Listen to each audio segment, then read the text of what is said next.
आपण मैंने जिरेडोल पी बा जिरेडोल एचपी व्यवहार निश्चय करेंगे और से देखिए दुईटी रू तीनो कंपोजिशन एकाश मिसिक अच्छी आपण मन क्वेश्चन आसो ए जगह दुईटी रू तीनो कंपोजिशन एकाश मिसिक रही यार लाभ कौन तो आसन जाना यार लाभ कौन यही दुईटी रू तीनो कंपोजिशन गोटे ड्रग मिसिक रहा फार्माकोलॉजी लैंग्वेज रे सिनर्जिज्म बोली कहुए आपण मन क्वेश्चन आसो सिनर्जिज्म कौन सिनर्जिज्म हूँ जो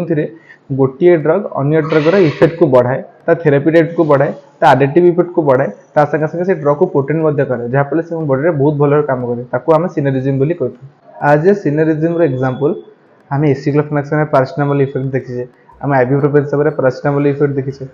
एसिक्लोफेनाक स्टेरॉइड डायबिटीज और पैरासिटामोल इफेक्ट को देखीचे ये सब मेनली रहा सिनर्जिज्म एग्जांपल सिनर्जिज्म ठीक अपोजिट को आम फार्माकोलॉजी लैंग्वेज रे एंटागोनिज्म बोली कहते तो आसन जाना एंटागोनिज्म कौन एंटागोनिज्म आम क्या कहवा एंटागोनिज्म रे जदि गोटे ड्रग को आम अन्य गोटे ड्रग सह खाइबा तो दुईटी ड्रग इफेक्ट एका बेलके कैंसल आउट होता है जहाँफल बॉडी पर तार कौन इफेक्ट पड़ न एंटागोनिज्म तो किसी एग्जांपल है जमी एपिनेफ्रिन संगे हिस्टामाइन